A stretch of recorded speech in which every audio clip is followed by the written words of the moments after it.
बांगलादेशातील जनतेला आपण थँक्यू म्हटलं पाहिजे की सर 8 दिवसाआधी तिथं भारत काय करा, भारतीय लोक परत जा म्हणून आंदोलन झालं. एका भारतीयाला तिथं जाळून टाकलं आणि लगेच 8 दिवसामध्ये बांगलादेशामधनं भारताच्या प्रधानमंत्र्याला काय येते, आमंत्रण येते. तुम्ही आमच्याकडले जे पळून गेले त्यांना तुम्ही संरक्षण दिलं, हे भारतानंच केलं म्हणून. पण जमातील Islam is a completely organized by US. तर भारत बांगलादेशाचा अभ्यास आपण 2 पार्टमध्ये करणार आहोत. ओके, पहिला पार्ट म्हणजे कोणता, तर याचा बेसिक पार्ट. बेसिक पार्ट म्हणजे सुरुवातीपासून आतापर्यंत जे आपण प्रत्येक देशाचं करत असतो, बरोबर, नंबर 1. आणि सेकंड पार्ट मध्ये करणार आहोत याचा कंटेम्पटरी पार्ट. कंटेम्पटरीचा अर्थ काय होतो की सध्या बांगलादेशामध्ये निवडणुका झाल्या, नवीन सरकार स्थापन झालं आणि गुन्ह्या गोविंदानं सरकारला काय झाली, सुरुवात. विषय कळला का? आणि मी 100% सांगतो, हे जे कंटेम्पटरी पार्ट आहे ना, याला समजणं अत्यंत गरजेचं आहे, बरोबर. याला समजणं अत्यंत काय आवश्यक आहे. विषय कळली इथपर्यंत? वाटल्यास मी तुम्हाला उलट शिकवू का? उलट म्हणजे पहिले कंटेम्पटरी आणि नंतर बेसिक. अरे बेसिक म्हणजे काय, आपण काय ठरवलंय, आपण GS2 आणि ॲज वेल ॲज PSIRला भारताला बांगलादेशाचं महत्व, बांगलादेशाला भारताचं महत्व, दोघांमध्ये आव्हानासंदर्भात कोणते चॅलेंजेस आहे, 3 पार्टमध्ये आपण अभ्यास करतो ना याचा. तर मला असं वाटतं पहिल्यांदा आपण याच्या कोणत्या पार्टमध्ये अभ्यास करू, कंटेम्पटरी पार्टचा, जो ते इम्पॉर्टंट आहे. मग आपण, कारण बेसिक पार्टमध्ये मग मधामधात काही ब्लॉकेज आहे ते दूर करायला आपण म्हणजे वेळ मिळू शकते आपल्याला. चला, कळली इथपर्यंत? Now start. कोणता पार्ट? कंटेम्पटरी पार्ट याचा. ठीक आहे, चलो. आता मग विषय काय आहे बांगलादेशचा, म्हणजे जे आपण चर्चेसाठी हा मुद्दा ओपन केला किंवा खुला केला, त्याचं रिझन काय आहे, तर सध्याच्या बांगलादेशाच्या काय निवडणुका. आणि मी तुम्हाला दाव्यानं सांगतो की जर तुम्हाला ठीकठाक तुमचा कन्सेप्ट जर बरोबर नसेल इंटरनॅशनल रिलेशनचा, तर तुम्ही त्याला काय म्हणतात की ना, ते घरामध्ये थोडंसं गांडूळ निघालं की चौकापर्यंत जाईपर्यंत अनाकोंडा होऊन जातो, तसं झालंच म्हणून समजा. म्हणजे तुम्हाला माहित असेल की बांगलादेशातील जनतेला आपण थँक्यू म्हटलं पाहिजे. ती म्हणाल सर आठवड्याभरात आधी तर तिथले लोक जाळपोळ करत होते, भारतातल्या लोकांना परत पाठवत होते, आणि तुम्ही लगेच म्हणून राहिले की धन्यवाद म्हणा. कोणाला? बांगलादेशातील लोकांना. ते कारण समजण्यासाठी संपूर्ण आपला कार्यक्रम बघणं काय गरजेचं आहे. तुम्ही शॉक झाले असाल कदाचित, बरं का, हे ऐकून माझं. कारण ज्या प्रमाणात डिस्कोर्स, त्याला मराठीमध्ये चांगला शब्द आहे, विमर्श व्हायला पाहिजे होता भारत बांगलादेश किंवा बांगलादेशाच्या निवडणुकीबद्दल, तर तो त्याला काय म्हणतात की झाला नाही मराठी माध्यमामध्ये. तुम्हाला माहिती आहे नरेंद्र मोदी यांना आमंत्रण दिलं शपथविधीसाठी, बरोबर नाही का? मग तुम्ही साधा प्रश्न विचारला पाहिजे, कारण मी सोर्स आहोत तुमचा, की सर 8 दिवसाआधी तिथं भारत काय करा, भारतीय लोक परत जा म्हणून आंदोलन झालं. एका भारतीयाला तिथं जाळून टाकलं आणि लगेच 8 दिवसामध्ये बांगलादेशामधनं भारताच्या प्रधानमंत्र्याला काय येते, आमंत्रण येते. हा चेंजेस कसा काय, तेच आजच्या लेक्चरचं आपलं मुख्य त्याला काय म्हणतात की हे प्रयोजन आहे. ठीक आहे, चला सुरू करू. पहिल्यांदा व्यवस्थित समजून घ्या, जेव्हा आपण बांगलादेश म्हणतो, ओके, तर या बांगलादेशामध्ये बघा पॉलिटिकल सिस्टम कसं आहे. ओके, बांगलादेशाची पहिली पार्टी आहे, पहिली पार्टी जी शेख मुजीबुर रहमान यांची आहे, त्याचं नाव आहे अवामी लीग. त्याचं नाव काय? अवामी लीग. अवाम म्हणजे जनता, जनतेची पार्टी, बरोबर. इथपर्यंत जे स्थापन केली होती शेख मुजीबुर रहमान, आणि त्यांच्या मुलीचं नाव काय आहे, शेख हसीना, बरोबर, जी सध्या भारतामध्ये एक त्याला काय म्हणतात शरणार्थी म्हणून, शरणार्थी शब्द बरोबर आहे का, हां, जीवन जगत आहे. ठीक आहे, यांना बांगलादेशामधनं काय केलं, बाहेर काढलं. त्यांच्या पक्षाचं नाव काय, अवामी लीग. हाच मागच्या 20 वर्षापासून काय होता, सत्तेमध्ये होता. नंबर 1. दुसरा पक्ष आहे, बरोबर, त्याचं नाव आहे बांगलादेश नॅशनल पार्टी, म्हणजे BNP. विषय कळला इथपर्यंत? काय BNP? व्यवस्थित समजून घ्या विषय काय तर ते, कारण खूप इंटरेस्टिंग आहे. आणि जे IR मध्ये जे लोक विश्वास ठेवतात ना, त्यांचं डोकं असं खोलणारा कन्सेप्ट आहे, कन्सेप्ट नाही, इव्हेंट आहे हा. हे 2 पक्ष तिथं होते, नंतर 2 पक्ष वाढणार आहे, काळजी करू नका. संसाराला काय झाली सुरुवात. यामध्ये अवामी लीग हा पक्ष हा प्रो इंडिया मानला जात होता. म्हणून तर तुम्हाला माहित असेल शेख हसीनाला भारतानं एका मिनिटामध्ये हेलिकॉप्टर पाठवून परत आणलं किंवा परत भारतामध्ये बोलवलं. भारतानं हेलिकॉप्टर पाठवलं ना तिथं, बरोबर नाही का. हा प्रो काय मानण्यात येतो, इंडिया. आणि जो बीएनपी आहे ना, बीएनपी हा प्रो मानण्यात येतो चायना आणि पाकिस्तान, चीन आणि पाकिस्तानच्या. बघा सध्या बीएनपीचा पक्ष सत्तेवर आलाय बरं का. आणि बीएनपीचे भारतासोबत चांगले संबंध होऊन राहिले. त्यासाठी तुम्हाला पूर्ण व्यवस्थित समजून घ्या. जे तुमच्यातले नवीन लोक बघत असताल ना, त्यांना जरा गडबड होईल म्हणून मी तर बॅकग्राऊंड बनवत चाललो. तुम्ही म्हणाल हा प्रो चायना आणि प्रो पाकिस्तान आहे आणि बीएनपी सध्या सत्तेवर आली आणि तरी भारत सर तुम्ही म्हणता की जनतेला काय म्हणा, थँक्यू म्हणा. कसं काय, त्याचं कारण 2 मिनिटांमध्ये कळेल तुम्हाला. झालं, कार्यक्रमाला सुरुवात झाली. बऱ्याच काळ तिथं अवामी लीग सत्तेवर होता, त्यानंतर बीएनपी सत्तेवर होता, पुन्हा अवामी लीग सत्तेवर होता. शेवटच्या काळामध्ये कोण होतं, शेख हसीना, अवामी लीग, बरोबर. आणि यांच्या पक्षाचं नाव आहे खलिदा जिया. यांचं नाव काय, खलिदा जिया. आणि त्यांचा मुलगा म्हणजे आता जो प्राईम मिनिस्टर बनलेला आहे तिथला, कोणाचा, खलिदा जिया यांचा, बरोबर नाही का, सॉरी तारिक रहमान. आता त्याच्यामध्ये काय झालं, जेव्हा चीन आणि इंडिया या दोघांमध्ये टशल असायची तेव्हा हा भारताकडनं असायचा आणि हा चीनकडनं असायचा. यामध्ये एंट्री होती आता अमेरिकेची, बरोबर नाही का. कोणाची, अमेरिकेची. आणि अमेरिका बांगलादेशाला काय म्हणतो की आम्हाला तुमचं एक बंदर दे, एक पोर्ट दे. ते नाही म्हणते कोण, बांगलादेश. आणि मग अशा वेळेस अमेरिकेचं खानदानी एक प्रॉब्लेम आहे. जर समजा उदाहरणार्थ एखादा देश तेल देत नसेल, जागा देत नसेल, काही देत नसेल, तर बरोबर त्या पक्षाच्या विरोधामध्ये त्याला काय म्हणतात की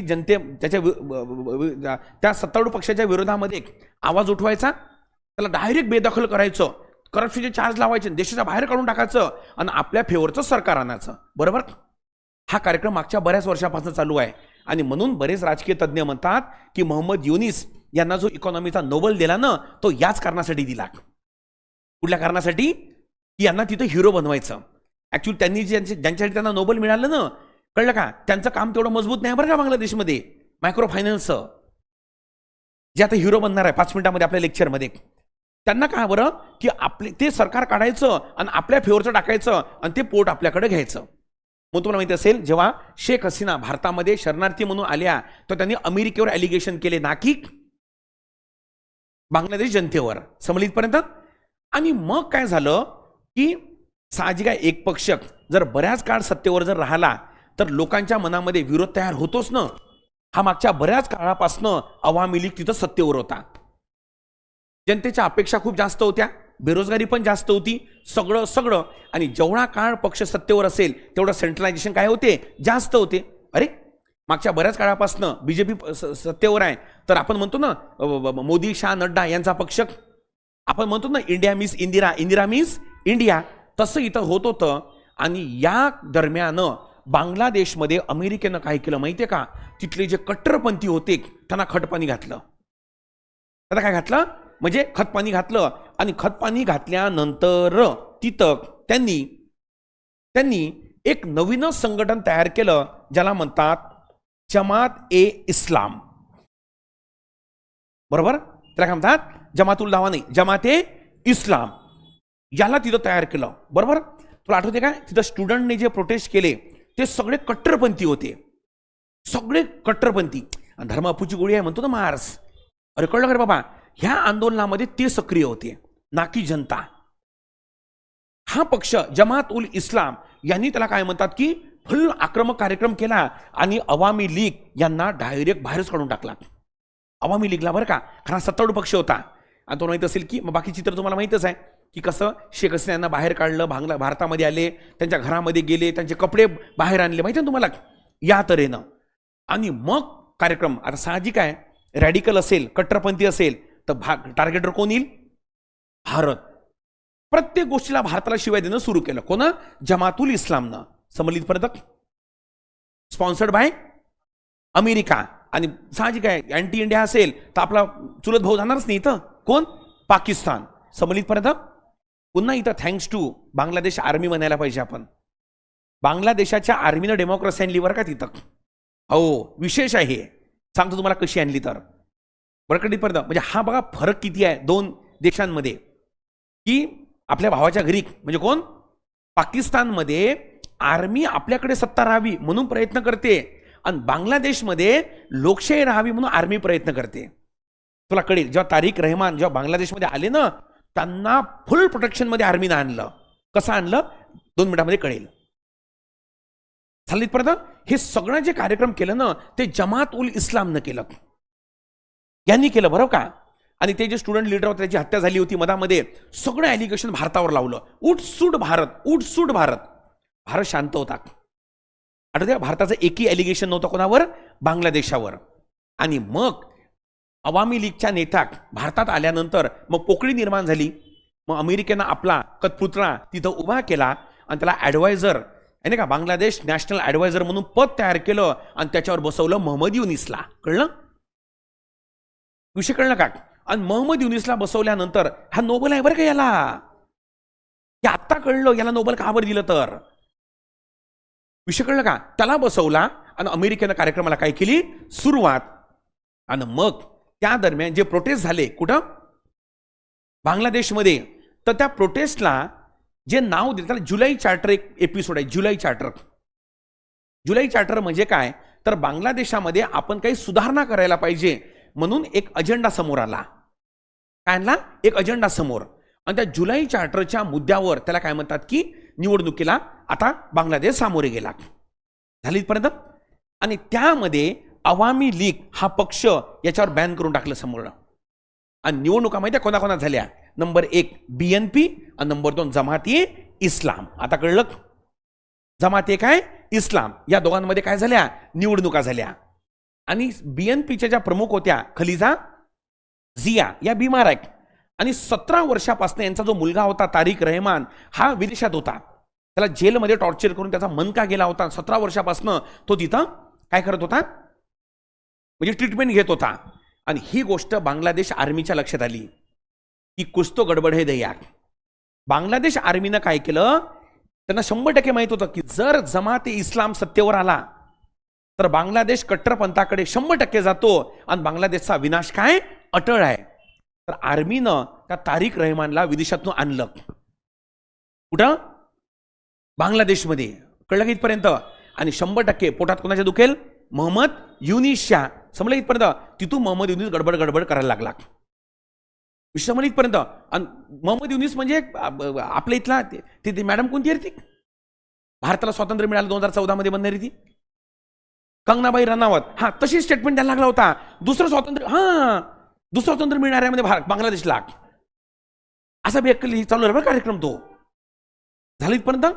आणि त्याला आणलं आणि तिथं आता रेफरंडम झालं. एक म्हणजे सत्तेवर कोण येणार आणि दुसरं म्हणजे जुलै चार्टर आहे ना, त्यामध्ये एकूण 80 त्याला काय म्हणतात की म्हणजे सुधारणा होत्या. तर या सुधारणा करायला पाहिजे की नाही पाहिजे, एक ते 2 एक पिंक आणि रेड असे 2 हे ठेवले म्हणजे फित्या. आणि त्यानुसार कार्यक्रमाला काय केली सुरुवात.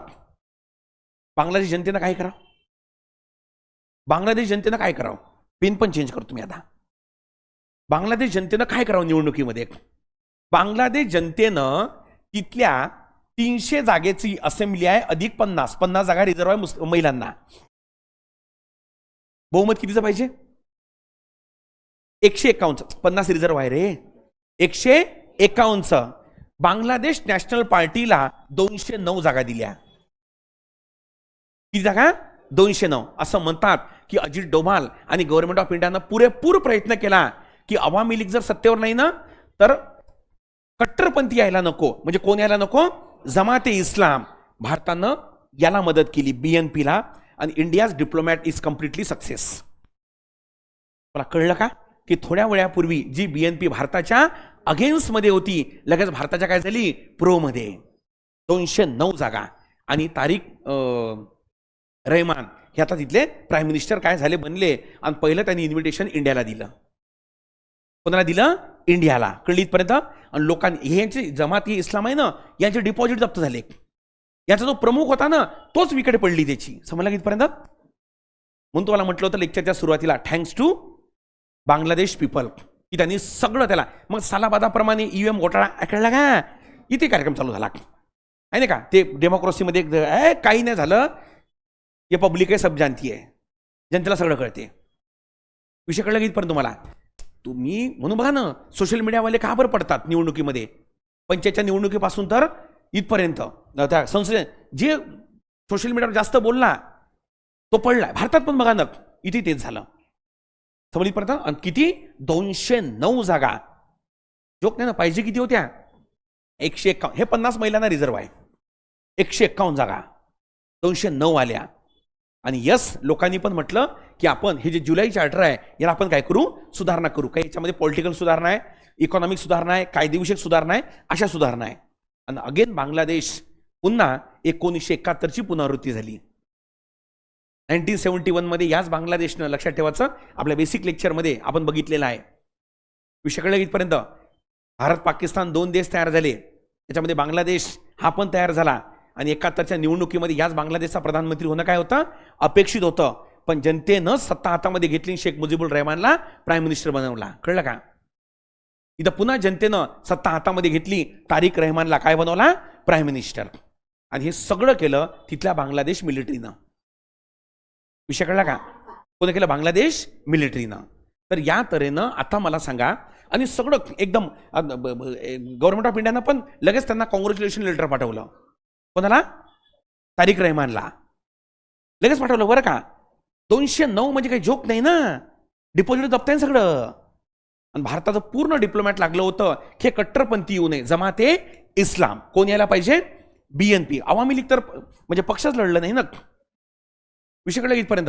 तिथलं ऍक्च्युअली तिथं ईव्हीएम नाही, ते बॅलेट पेपर आहे तिथं. बऱ्याच लोकांनी त्याला काय म्हणतात की असं पण लिहिलं तिथं, नो बोट नो वोट. बोट म्हणजे नाव, याचं नाव चिन्ह आहे. कळलं का, नो बोट नो वोट. समजलं का इथपर्यंत. हेच म्हणून पर्याय म्हणून कोणाला निवडलं, BNPला. आणि जो तारिक रहमान आहे तो आला, त्यानं भाषण वगैरे दिले, पॉवरफुल दिले, एकदम यंग लीडर आहे, 45-46 वर्षाचा. कळलं का. लोकांना कळलं की नाही हेच बरं आहे. आणि यांनी डायरेक्ट शर्यतवर कायदा आणतो, शर्यतवर लॉ आणतो म्हणे, शर्यतच लावतो म्हणे. कोण, हे जमातील इस्लामवाले. त्यांना कळलं नाही, वो साल दुसरा आता ये साल दुसरा आहे. लोकांना कट्टरपंथी नाही आवडत बरं का. आता लोकांना रिफॉर्मिस्ट पाहिजे. तुम्ही बघा ना, मुंबई महानगरपालिकेमध्ये अडाणी साहेबांना शिव्या दिल्या, एसकिनो रे. आणि पण ज्या अडाणीवर लाखो लोकांचं घर चालते, समजला का रे बाबा. आणि सर्वात मोठा धर्म हा पोट असतो बरं का. सर्वात मोठा धर्म कोण असतो, व्यक्तीचं पोट असतो. हे भारतात नाही, हे विदेशामध्ये बघा. हे एकदम कट्टरपंथी आणण्याचा प्रयत्न होता. लगेच जे स्टुडंट मोव्हमेंट आहे त्याला जेनझी म्हणतो, जेनझी. ते इकडे होते, इकडे होते जेनझी. तो शब्दच अमेरिकेने दिला होता. जेनझी आंदोलन होत आहे म्हणे. काही जेनझी नव्हतं. त्याला माहिती आहे का, शेख मुजीबुर रहमानचा पुतळा ज्या दिवशी पडला ना, त्याच दिवशी जनतेने ठरवलं होतं की विषय दालमे कुछ काला आहे. समजलं इथपर्यंत. ज्या शेख मुजीबुर रहमान यांनी प्रयत्न, ते अपयशी ठरले बांगलादेशला सुधारवण्यामध्ये, पण निर्मितीमध्ये त्यांचा महत्वाचा हात आहे ना. पण आता शेख मुजीबुर रहमान यांचा. आणि त्याच्यामध्ये तारिक, त्याला काय म्हणतात, ही पण कट्टरपंथी पार्टी होती की काळची, BNP. पण जे तारिक रहमान यांनी रिफॉर्मिस्ट भाषण दिलं, जनतेने यांना मोठ्या प्रमाणात काय केलं, म्हणजे निवडून दिलं. कळलं इथपर्यंत. तर या तऱ्हेनं म्हणजे आता सांगण्यास तात्पर्य म्हणजे काय आहे की सुधारणावाद्याला लोक काय करतात, म्हणजे निवडतात बरं का. तुम्ही बघा ना, BJPचं एक तुम्ही पॉलिसी बघितली का. विषय कळला. BJP अशी चालते, म्हणजे त्यांचा कल्चरल नॅशनलिझम हा तर त्यांचा परंपरागत मुद्दा आहे. पण सोबत बघा तुम्ही, ते डेव्हलपमेंट नाही, हार्ड डेव्हलपमेंट दाखवतात. हार्ड डेव्हलपमेंट म्हणजे कळलं का, समृद्धी महामार्ग दाखवतात, शक्तीपीठ दाखवतात, मुंबईमध्ये सी लिंक दाखवतात, ओल्डी सिंग. तुम्हाला कळलं का मी काय बोललो. ते छोटे छोटे ते दिसलं पाहिजे म्हणते. म्हणून बघा ना, प्रत्येक सिटीमध्ये मेट्रो का बरं बांधली, ती दिसते डोळ्यानं. कळलं का, मेट्रो दिसते. समजलं इथपर्यंत. सेम बांगलादेशमध्ये त्या प्रकारचं. तर हे होतं कंटेम्पररी इश्यूज ऑफ काय, बांगलादेश. चला कळलं इथपर्यंत. कन्सेप्ट ठीक झाला का तुमचा. म्हणजे इथं Indian diplomat is a pass की फुल्ली पास, फुल्ली पास. कदाचित असं वाटते की प्राईम मिनिस्टर हे जाऊ शकतात, हे जाऊ शकतात. कुठं, त्यांच्या ओथ सेरेमनीमध्ये तारिक रहमानच्या. याचं कारण म्हणजे कसं आहे, भारताचं परराष्ट्र धोरण काय म्हणते, जोपर्यंत शेजार शांत राहत नाही तोपर्यंत भारत विकास करू शकत नाही. विषय कळला की इथपर्यंत. म्हणून भारताचे शेजारील संबंध प्रस्थापित चांगले राहावेत म्हणूनच तर पंचशील होतं ना, म्हणूनच तर गुजराल डॉक्ट्रीन होतं ना. अरे कळलं का रे बाबा, म्हणूनच तर त्याला काय म्हणतात मुखर्जी डॉक्ट्रीन होतं ना. तिघांचा संबंध एकाच सोबत आहे, शेजारील देशासोबत सौहार्दपूर्ण काय असावे, संबंध असावे. चला कळली इथपर्यंत.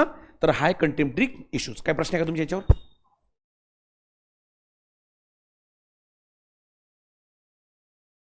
लपून कशाला, आपण त्यांना हे केलं ना, संरक्षण शब्द दिला. हा पॉलिटिकल त्यांना संरक्षण दिलं ना.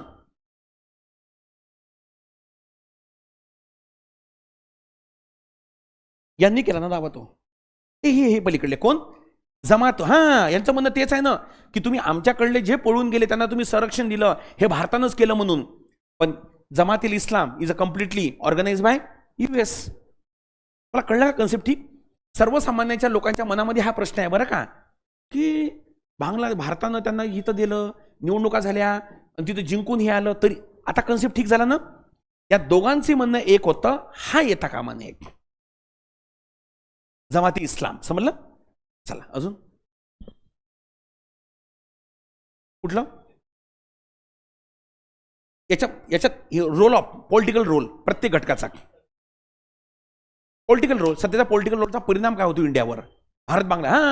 या निवडणुकीचा भारत बांगलादेश संबंधावर काय परिणाम आहे? पॉझिटिव्ह परिणाम आहे. यस. पहिला पॉझिटिव्ह परिणाम म्हणजे काय, कट्टरपंथी आले नाही निवडून. कळलं का? BNP निवडून आली. BNPचा पण उद्देश हा बांगला नॅशनलिझमच आहे, पण रिफॉर्मिस्ट नॅशनलिझम आहे ना. अरे कळलं का रे बाबा, सुधारणावादी राष्ट्रवाद आहे त्यांचा. म्हणजे त्याला आपण भारतातल्या BJP सोबत जोडू शकतो. एका बाजूनं कल्चरल नॅशनलिझम, पण एका बाजूनं डेव्हलपमेंट. म्हणून मी उदाहरण दिलं मग तुम्हाला या तऱ्हेनं. अजून प्रश्न? म्हणजे निवडणुका म्हणजे कशा, बॅलेट पेपर. इंटरनॅशनल ऑब्झर्व्हर पण आले होते ना, आणि भारत गेला नव्हता. भारताचं म्हणणं होतं मी आलो, जिंकून जाईल, पुन्हा मायावर येईल, तुम्ही तुमचं बघा. इंटरनॅशनल ऑब्झर्व्हर होते ना तिथं. येस. 14 देशाचे ऑब्झर्व्हर होते. UNचं ऑब्झर्व्हर होतं त्या निवडणुकीमध्ये. ठीक आहे, कळली पण तुम्हाला. म्हणजे आता तुम्हाला कळलं ना अँटी इंडिया तिथं कॅम्पेन कोण करत होतं तर. चलो ठीक आहे.